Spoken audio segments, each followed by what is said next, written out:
What you are about to hear is a true story, told in his own words, unfiltered, unscripted, unedited.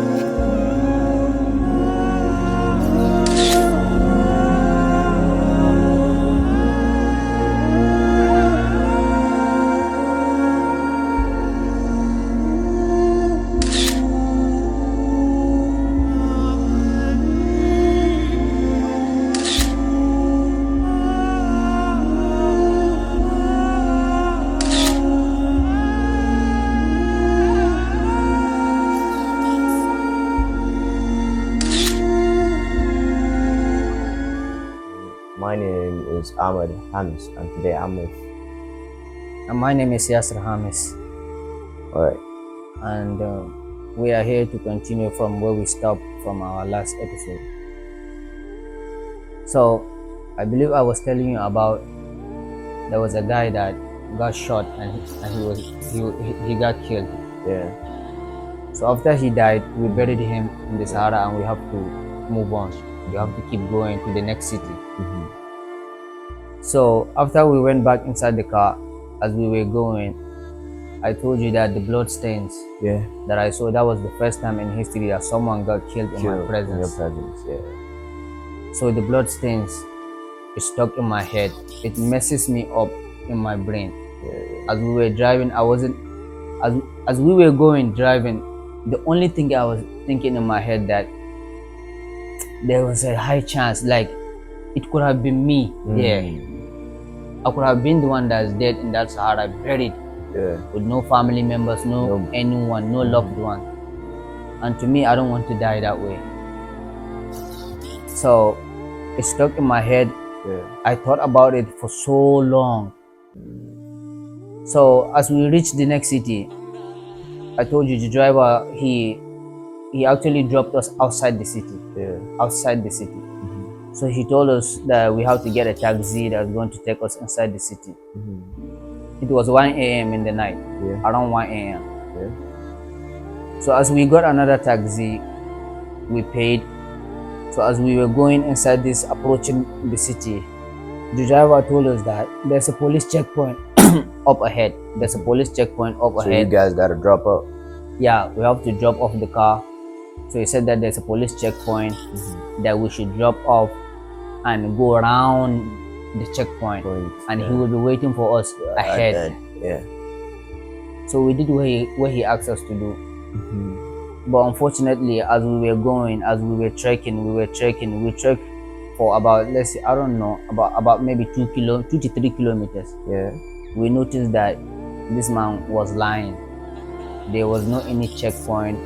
There was no any, and he was nowhere to be found, because he said he's going to be ahead of the checkpoint waiting for us. But unfortunately, there was no one ahead, and we paid him. So at that time, around 1:30 a.m., we were hungry, cold, because it was very, very cold there. Yeah. It was a very cold night. So we were trekking. We trekked for about 10 kilometers to enter the city. Yeah. Just imagine trekking about 10 kilometers, you are hungry, you enter the city that you know no one there, around 2:30 to 3 a.m. Yeah. in the night, and you have no place to sleep, no shelter, no nothing. So as we entered the city, we started looking for a place for us to sleep, like an incomplete building, but we couldn't find anyone there. We couldn't find anyone, no any incomplete building, no nothing. It was just an open road. So we have to sleep in an open place. Me, the four of us, me, my friend, and the other two others that we met on the journey. Yeah.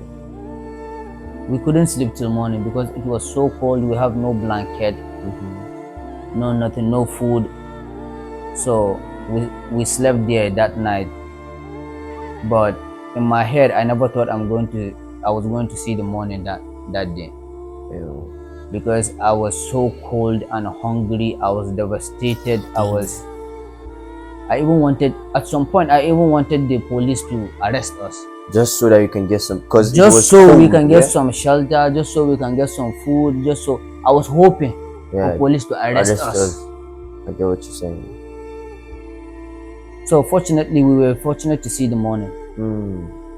So in the morning, we asked some people, some Arabs that we saw there, that where can we see some black people? Yeah. Where can we want to see some black people? So they told us that they directed us to the place that we are going to see some black people, and we went. Unfortunately, we entered a camp. It was a camp. All right. This camp, it was full of black people from different countries. They were there, including some Nigerians. So these people that we met, they are very, very less privileged people.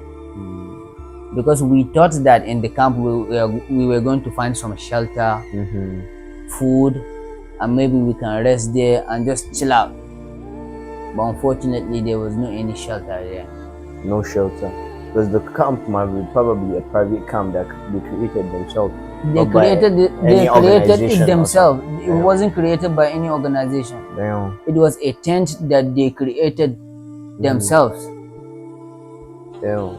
Bunch of women with their children, beggars, people from different African countries, very, very less privileged people. Yeah, I know. So the plan was, because we wasn't ready to try, the plan was for us to stay there for maybe for a day or two before proceeding. But when we saw that camp, I told my partner, my friend, that we are going that very day. We can't stay here. Oh. Because unfortunately, there wasn't no any shelter there. So what's the point of staying there? No shelter. We just have to go. Yeah. So we asked the people that we saw there. We met some Nigerians there. We asked them that how can we get a car that's going to take us to the next city again? Because it's all about moving forward. Yeah. How can we get another car that's going to take us to the next city again? So they said that they have a driver.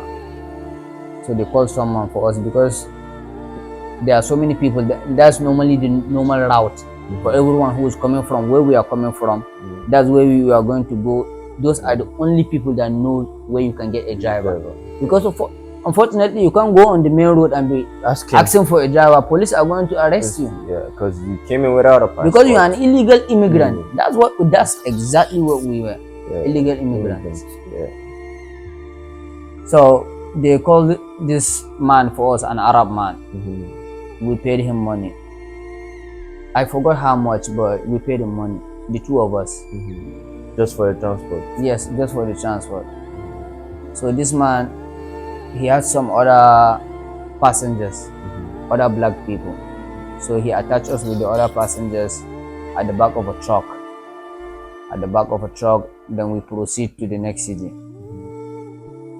So as we got to this next city was exactly the city that have a border with Tunisia. That's the end of Algeria at that point. Yeah. You left which city? We left Wurgila. It's called Wurgila. You left Wurgila to Luwad. To Luwad. Yes, Luwad is actually the name of the city that have a border with Tunis. With Tunis. So as we got there, we go to another camp again. Another camp? Yes. So finally you have gotten into Tunis? No, that's not Tunis. That's the border. That's the border. So you're approaching Tunis? We're approaching Tunis. You're leaving Algeria? Yes. Alright then. So we got into another camp in this Luwad, and still a bunch of black people there. So we asked them again that we need someone that's going to take us into Tunis. They said that they have someone, but we are going to pay him. They said that it's a huge amount of money that we are going to pay him.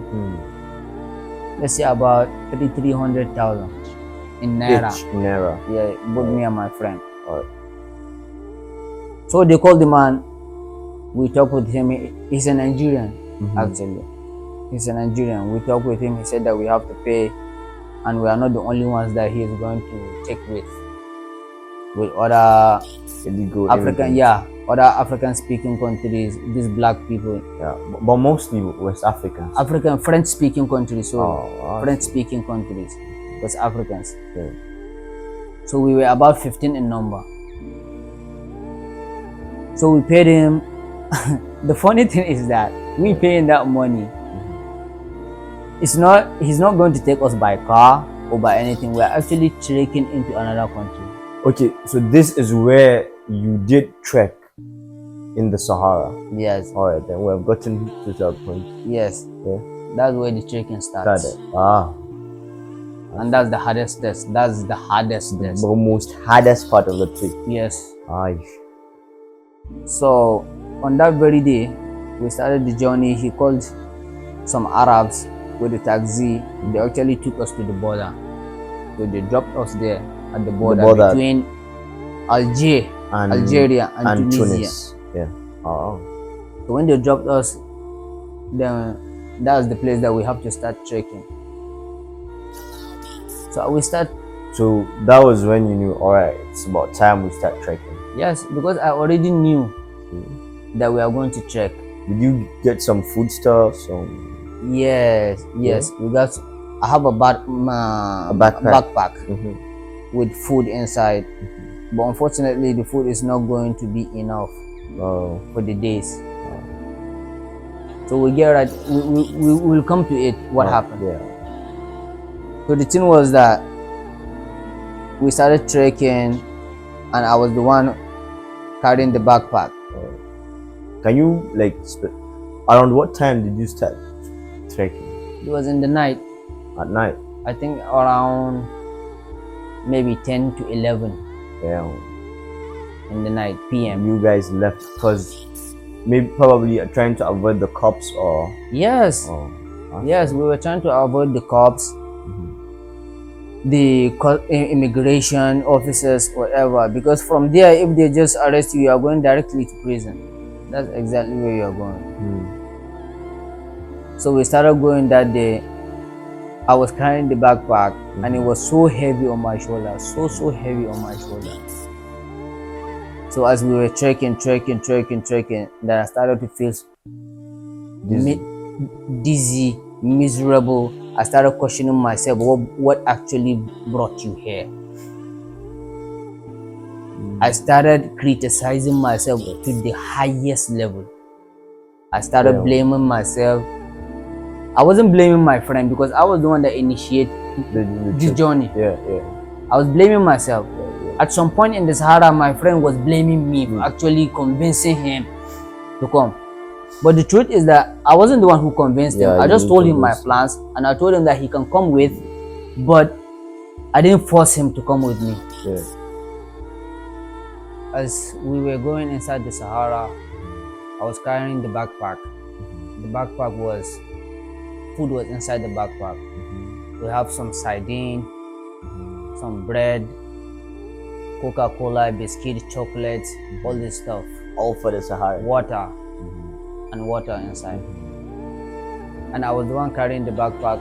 It was heavy because at the beginning. That was your backpack for you and my friend. It was for me and my friend.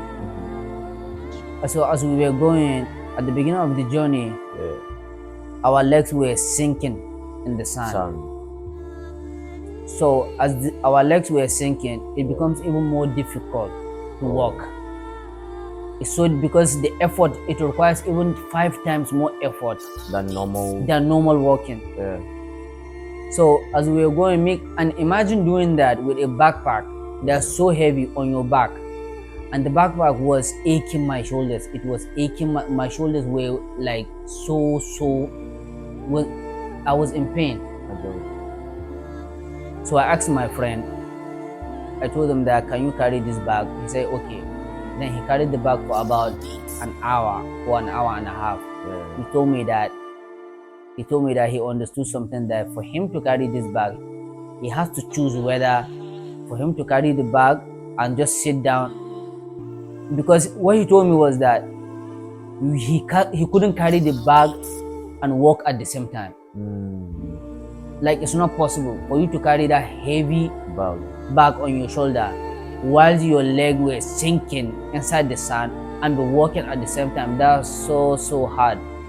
It's so hard to do that. So I asked him to give me the bag.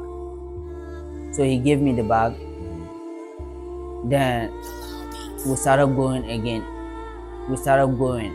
then fortunately we started reaching a place where the surface is a bit more stiff. Our leg wasn't That sinking into. into the sand, so it's a bit more easier. But it doesn't mean that it's not hard, Yeah, that was because on it's day still what? trekking. It's on day one. Day one. Okay. Yes, day one. We're still on day one now, in the night. Yeah. All this walking was around 10 p.m. up till morning. Yeah. We walk around 10 p.m. up till morning, because we didn't stop till morning. Then we stopped in the Sahara just to rest for about 3 hours. We slept for about 3 hours, then we continued again. So the second day, I started fading away. The food. No, not my food, my body, my Weak. strength. I started fading away. Yeah. My eyes started shrinking. Then my lips were so dry, cracking to the point that blood started coming out from my lips. Yeah. Blood was coming out from my lips. Yeah. I look like a vampire. I'm telling you. I'm telling you. Damn. So then we have to keep going. We have to keep going. I told you it was about 15 of us. Yeah. 15 of us. That's So right. after 2 days of walking, and that's the first man down in the Sahara. Damn. So it got to a point that we were walking, then this person said that he can't walk anymore. He said that he can't walk, he can't feel his legs, he's tired. We tried to motivate him to keep on going. He said that no, we should just leave him there.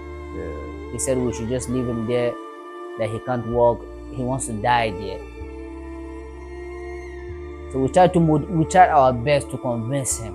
We tried our best to motivate him and convince him that he can do it, that he shouldn't just stay here and die here. But he told us that no matter what we are going to say, he has already made up his mind that he is not moving an inch from this place. He's going to sit there and die. So the biggest help that we can do at that time is just to help him with some food and water. So we actually pour some water, like a half bottle of water. A half bottle of water. We pour some water, and we left him there. As we were going, I was turning around, looking at him. I was looking at him, just knowing that this person, he knows certainly he's not gonna make it. He knows certainly that he's not gonna make it. But he chose death over walking. What kind of a pain? What kind of a pain do you think that is going to push the person up to that limit that he's going to choose death over walking? Damn. That's something that is, you can't comprehend that until you are in that moment. You cannot comprehend that kind of a pain. Even me now sitting, I've been in that pain before, but me sitting here now comfortably with you, trying to explain the kind of pain we endured in that Sahara, there are no words that can make you understand or make them understand what kind of a pain it is we went through in that Sahara. So that was the first person that, one man down in the Sahara. After the first person that was killed After the first person that was killed from the chase. Yeah, alright. So in the Sahara, we were 15 people, one man down. Now remain what? 14 people, right? 14 people, yeah. So 14 people still proceeding and suffering. So as we were trekking, my leg got swollen. My feet got swollen to the point that blood started coming out from my feet. Blood. That was the first time in my life that I have walked, trek to the point that my legs got swollen, my feet got swollen, and blood started coming out. And just imagine, even with that, I can't stop trekking. I can't stop walking. Blood coming out of your feet. Blood coming out from my lips cracked. Yes, my lips cracked. But still, I can't stop. I can't stop, because if I stop, it's as good as saying that I've already signed my death warrant. It's like saying that, okay, I've signed my death warrant, I'm not going to move an inch, just like the other guy that said that he's not going to move an inch from this place. It's like saying, I wanted to stop. I'm not going to lie to you. I wanted so many times in my head, my brain was telling me that stop walking. We are going to die here. If you move one step from here, we are going to die. Then I'll take another step and I'll see that I'm not dead. Then I started noticing something about my mind. I started noticing that in our mind, we have a barrier in our mind. And this barrier is because we lived in comfort all our life. We live in comfort. Most of our life is in comfort. So we never hit this barrier that's in our mind. So that was the first time that I hit this barrier that's in my mind. Because that was the first time that I did something that my mind was telling me to quit, that I didn't quit. All of the time that when I was in Nigeria, my mind was telling me to quit. I was quitting. I was a quitter. I used to quit. Immediately when I started doing something that's very uncomfortable, when my mind told me to stop, I would just stop. Because I have so many options. Because the reason why I quit when I was in Nigeria is that it wasn't a life and death situation. But out there in the Sahara, it was life and death. So the reason why I used to quit when I was in Nigeria is because even if I quit, I'm not going to die. What's the worst that can happen? The worst that can happen, I'm just going to fail in this thing, but I'm not going to die. But God pushed me to a point that if you quit, you're gonna die. You are going to die. You're gonna die here. So I understood something. God taught me a lesson there in a very, very, very hard way. Because God knows that I was a quitter. I was a punk when I was in Nigeria. I quit in almost everything that's uncomfortable. So God said that for this person to change, this person that used to be lazy and this quitter, for me to change this person into another person, I have to put him in the worst situation. I have to put him in the worst possible situation that's going to change him, because all this comfort, he is never going to change in Nigeria. He is never going to change in Nigeria. So God put me in a situation whereby if I quit, I'm dead. And I don't want to die. So that's why I had no option but to keep on working and keep on working and keep on working. So after the third day, I told you from the after 24 hours I was fading away. 48 hours still fading away. But I still have to work. So after the third day, then I started gaining some strength. I don't know where that strength came from. I don't know where the strength came from, but definitely it came from God.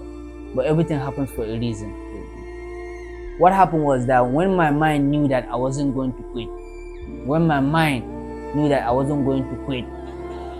then my mind started expanding. My mind switched to survival mode. Because my mind tried its best to convince me to stop working, and I couldn't stop working.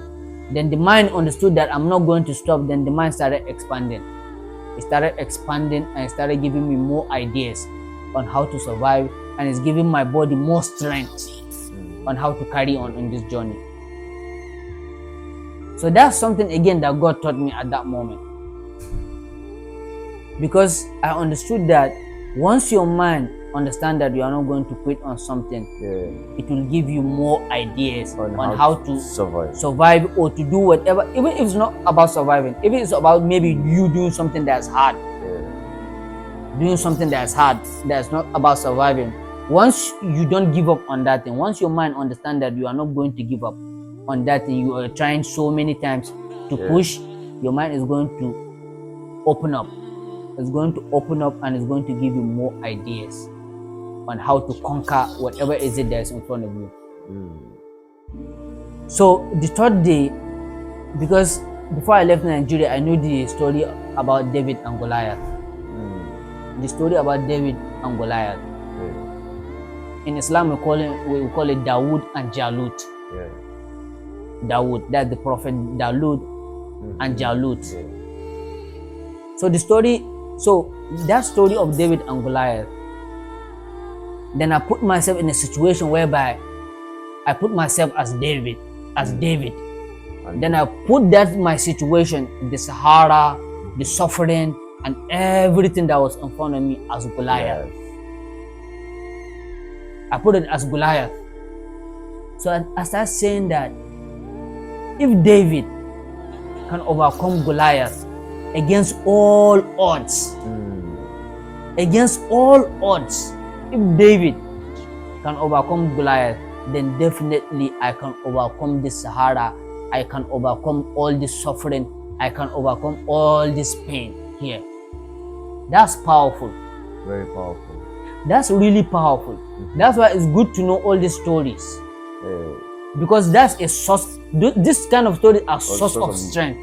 Yeah. So that is exactly where I got my energy. From. That's on the third day of trekking. I got this energy from this story of David and Goliath. My mind, God just took my mind back to that story because He knows that I will get lots of strength from that story. So as I was trekking from that third day, then I started seeing myself as David. Then whenever my mind told me that like, you know, you are going to die, you are not going to make it out of this Sahara, all these negative thoughts in my head, I would just take all those negative thoughts as Goliath. It's like Goliath talking shit to me.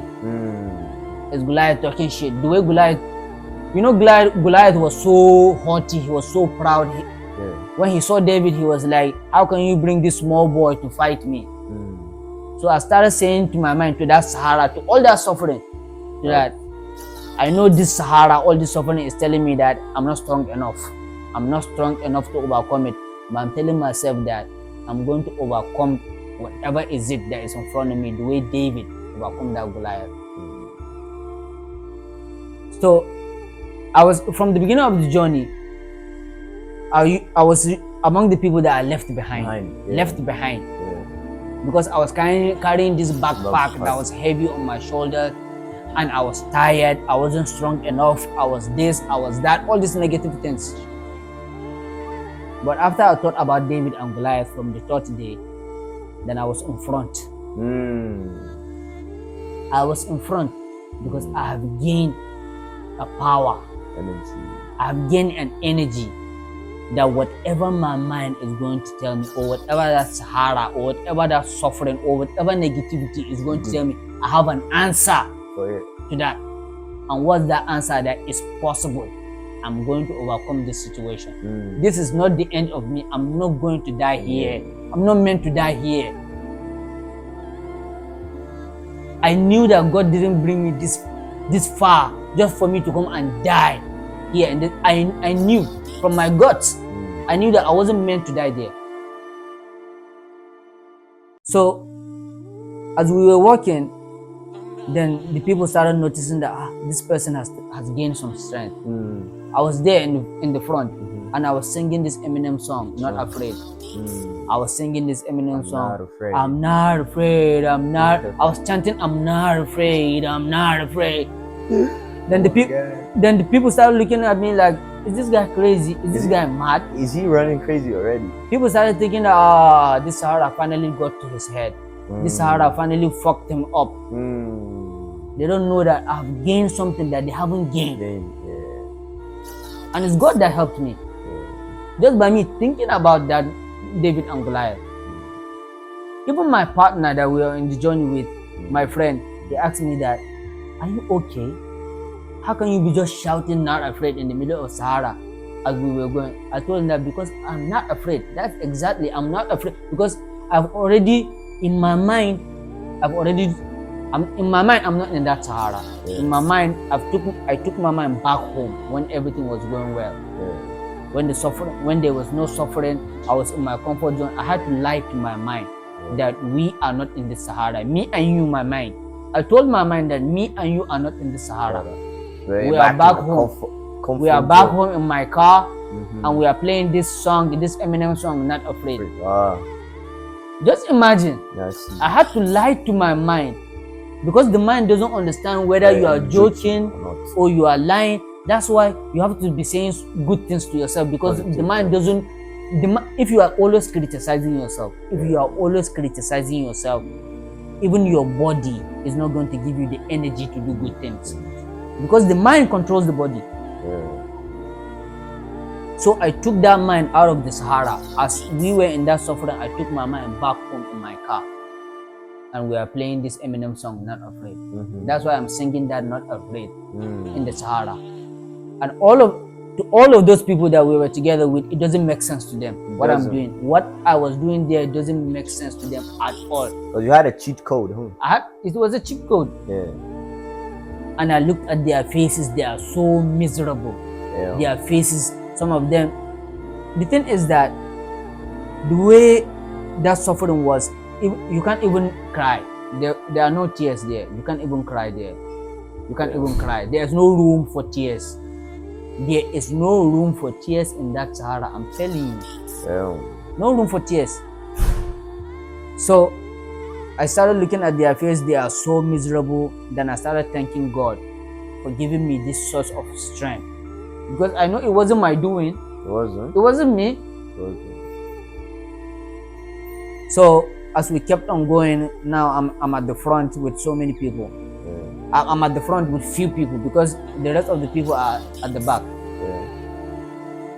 So as we were going, my friend, he was so weak and devastated, while I gained the strength. So I was the one, comforting him, telling him that we are going to get out of this situation, telling him that this is not the end, because all his mind was just talking shit and just talking negative to him. He told me that we are going to die here. I told him that we are not going to die here. He said that even if I'm not going to die here, for him, he is going to die here. I told him no. I told him that God put us in this perfect training ground. I started seeing that Sahara as a training ground. I stopped looking at it as suffering. I stopped looking at that. Just imagine. I stopped looking at that Sahara as suffering. I started looking at it as the perfect training ground that God puts us in that moment to bring the strength that was hidden inside us. That strength that was buried in comfort for so many years came out. So I told him that we are going to get out of this situation. This is not the end. I motivated him. I tried my best. But still he was feeling there's doubt in his mind. There was doubt in his mind. He was still doubting that we are going to make it out of this situation. It's very normal that when you are in a very bad situation, when you are in a very difficult situation, to think that this is the end for me. How many times do we feel like when we are in a bad situation that this is probably the end, we are never going to make it out of this situation, or this obstacle, we are never going to break through from this obstacle? It's okay to think that way when you are in a difficult situation. But the best way to think about it is that the way God performed miracles for other people prior to you, He can also perform miracles for you. Once you don't give up on yourself, and once you don't give up on God, He can perform. Once you believe, He can perform miracles. And I believed, and He performed miracles for me in that Sahara, because I came from being miserable from the Sahara to being this guy that is stronger than everyone else that's there. And they were more physically strong, looking physically strong than me. They have a huge body, I have a small body. So it's not about physical strength. The strength is in the mind. It's mental. The strength is mental. So the fourth day came, then unfortunately our food finished. On the fourth day already. Maybe probably you've gone half of the trip, yeah? Yes, half of the trip. Probably 300 kilometers. Yeah, probably 300 kilometers. Because the journey, I think it took us about close to 600 kilometers. It's about 500 and something, close to 600 kilometers on foot. So on the fourth day, our food finished, water finished, no water, no food in the Sahara. So just imagine all this strength that I have gathered. I said I have gathered strength. Yeah. Okay, God test me again with an even harder test. Okay, you saying that you have gathered this strength. Let's see where your strength is going to lead you when you have no food, no water. Let's see your strength now. Are you understanding what I'm saying? Yeah. What I'm telling you? Yeah. How can the body function without food? So and everybody there, or you particular, you and your body, you and your friend were out of food and water. The thing is that not everybody. Some people still have their. It depends on how you can manage your food. Okay. The thing is that it's two of us. So some people they are only one man army. Yeah. So their food will last more Than for them people. than me and my friend. You understand? Yeah. So on that fourth day, when that food finished, water finished, and we are still trekking, then I asked this our leader, the one that is dragging us in the Sahara, because he's the only one that knows the route. He is the only one that knows that. That's why even if we are resting, if he tell us to go, You must. we have to go, because we know that choice. if this person disappear from our sight, Then you guys we are gone. Because in the Sahara, 360, I told you that 360 it looks the same. Yeah. Left, right, front, backward, it's all the same. So once you are with someone and that person disappear, you can never know where that person go. Let's say maybe there are some footprints. Sometimes there are wind that usually erase the footprints. In Sahara. There are winds that come, they erase the footprints. So the footprint means nothing in Sahara. It means nothing. You actually have to be close. So I asked him, this is our leader, I asked him that, please, how my water is finished. Our water is finished, me and my partner, me and my brother. He said that we have to wait to go. He said that we have to wait to trek for 60 kilometers. He said that there's a well that he knows about. The well is ahead. The well is about maybe 60 kilometers away from 60 kilometers from where we were at that time. He said that we have to wait to reach the well. I told him that. Then I asked the people that we are trekking with, I asked them that please somebody should help us with water. Then all of them said that, didn't we know that they already made an announcement from the beginning of the journey that nobody is going to give anything to anybody, no any favor, because once you give something to someone, it's as good as saying that I'm going to give you, I'm going to sacrifice my life to you. It's as good as saying that. So they couldn't help us with any water. They didn't give us water, no food. Then my friend said that he's going to die. My friend told me that he can't make it 60 kilometers without drinking any water. He told me that he's going to die without that water. So there was this guy, he's from Nigeria too, in the journey. So they left us behind. Obviously, we have no strength now. I told you when I found that strength, I was in front.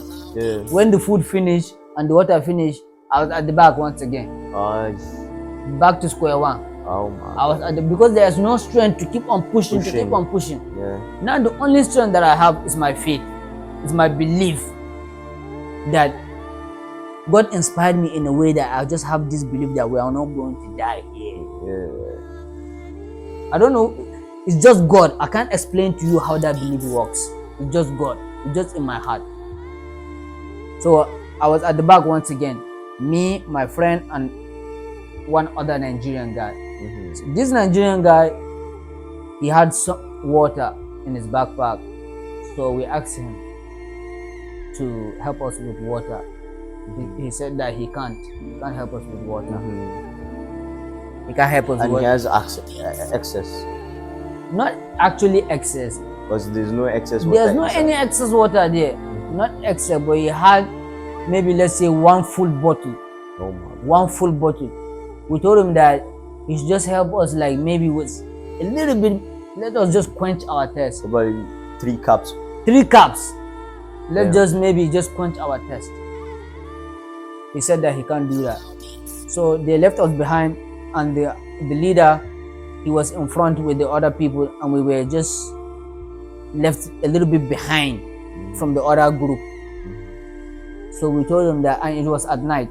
We told him that then that survival instinct took over. That survival instinct took over. Then me and my friend, we grabbed him. Oh my God. Just imagine, me and my friend, we grabbed him because it's all about survival that time. Yeah. We grabbed him. Yeah. We told him that, you see, these people are far from us. Even if you shout, they can't hear you, and it's at night. We can do whatever we want to do with you here if you don't give us this water. We can do whatever we want to do with you if you don't give us this water. Then he said that please, we shouldn't, take the whole water. We should just leave it small for him. Yeah. So he actually gave us, he poured, let's say, quarter of a bottle for us. Then that's what helped us. Just imagine we were about to kill someone in the Sahara because of water. Yeah. Because of water, about to kill someone. That's crazy. I can't even think of it. In Nigeria, I can't even kill a fly. I can't even kill a fly in Nigeria, but in the Sahara, I was willing to kill someone. To kill someone just I was about to kill 3 someone. cups of water. Just for 3 cups of water, I was about to kill someone.